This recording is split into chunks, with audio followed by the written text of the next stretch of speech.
एक बार एक कवि हुआ करता था। उसकी माली हालत इतनी खराब हुई कि घर में खाने के लाले पड़ गए। इसी कारण उसने महल में जाकर राजा से मदद मांगने का फैसला किया।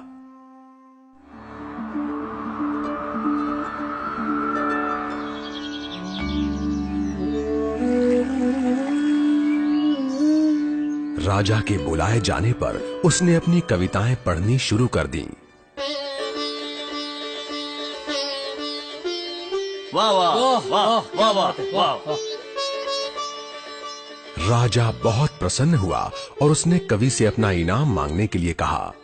कवि ने मोहरों से सजे शतरंज की ओर इशारा करते हुए कहा, महाराज, अगर आप पहले खाने में चावल का एक दाना रखें और हर खाने के लिए उसे दुगना करते जाएं, तो मैं समझूंगा मुझे मेरा इनाम मिल गया।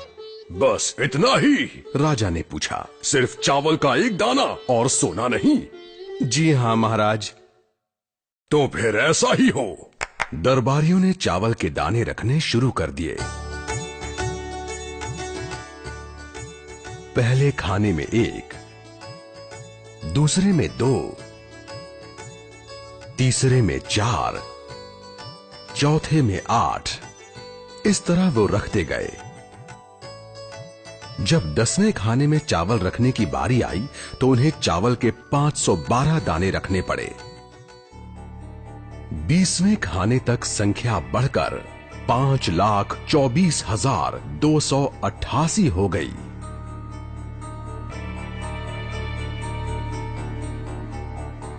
आधे हिस्से तक आते आते 32वें खाने में चावल के दानों की गिनती 214,74,83,648 हो गई।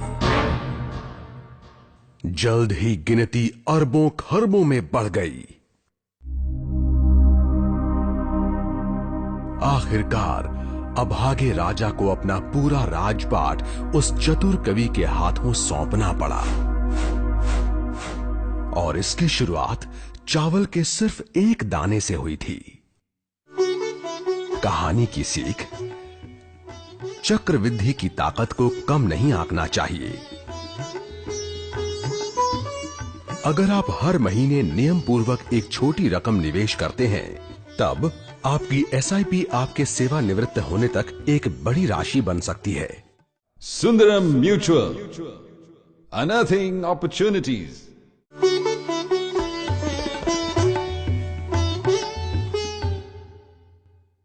Mutual fund investments are subject to market risks. Please read the statement of additional information and the scheme information document carefully before investing.